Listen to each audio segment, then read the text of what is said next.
யாகத்தினை நடத்தினான். இதனை அறிந்த தேவேந்திரன் விச்சுவரூபனின் 3 தலைகளையும் கொய்தான். அவனின் 3 தலைகளும் காடை, ஊர்க்குருவி, கிச்சிலி பறவைகளாக மாறின. ஆசிரியரை கொன்ற பாவத்தினால் இந்திரனை பிரம்மகத்தி தோஷம் பிடித்தது.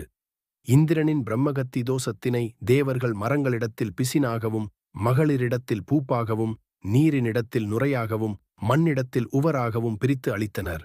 இதனால் இந்திரனைப் பற்றிய பிரம்மகத்தி தோஷம் நீங்க பெற்று பொலிவுடன் விளங்கினான்.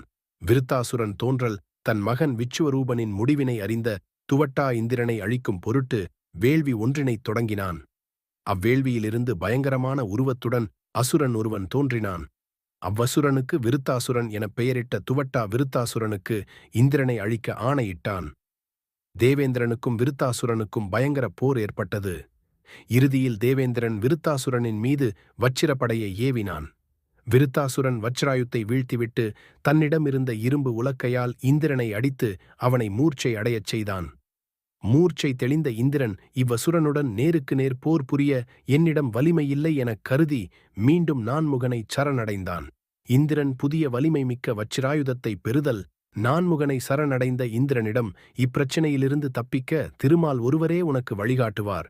ஆகையால் அவரை சரணடைந்து விருத்தாசுரனை அழிக்க உபாயம் கேள் என்று கூறினார். வைகுந்தமடைந்த இந்திராதி தேவர்கள் தங்கள் பிரச்சினையை வைகுந்தவாசனிடம் சொல்லி அதற்கு தீர்வினை தருமாறு வேண்டினர். அவர்களிடம் இரக்கம் கொண்ட திருமால், தேவர்களே, பார்க்கடலை கடைந்தபோது தங்களின் ஆயுதங்களை பாதுகாப்பாக வைக்க ததீசி முனிவரிடம் தந்தீர்கள். அவரும் அவ்வாயுதங்களை திரவமாக்கி குடித்து முதுகுத்தண்டில் சேகரித்து வைத்துள்ளார். அவரிடம் சென்று அவரின் முதுகெலும்பை பெற்று புதிய வலிமை மிக்க வச்சிராயுத்தை உருவாக்கி அதனைக் கொண்டு அசுரனை வெல்லலாம் என்று கூறினார். திருமாலின் கூற்றினை ஏற்றுக்கொண்ட தேவர்கள் ததீசி முனிவரை சந்தித்து நடவற்றையெல்லாம் கூறினர். கருணையுள்ளம் கொண்ட ததீசி முனிவரும், இறைவனான சிவபிரானின் விருப்பப்படியே நான் என்னுடைய முதுகு எலும்பினை தருகிறேன். தாங்கள் அதனைக் கொண்டு அசுரனை வெல்லுங்கள் என்றார். பின் ததீசி முனிவரும் யோகத்தில் அமர்ந்து உடலை விட்டு நீங்கினார். பின் ததீசி முனிவரின் முதுகெலும்பை பெற்ற இந்திரன் புதிய வலிமை மிக்க வச்சிராயுதத்தை தோன்றுவித்தான். பிரம்மகத்தி தோஷம் மீண்டும் இந்திரனை பிடித்தல். புதிய வச்சிராயுதத்தை பெற்ற இந்திரன் மீண்டும் விருத்தாசுரனுடன் போரிட்டான். வலிமை பெற்று திரும்பி வந்த இந்திரனைக் கண்ட விருத்தாசுரன் கடலுக்கு அடியில் சென்று ஒளிந்து கொண்டான்.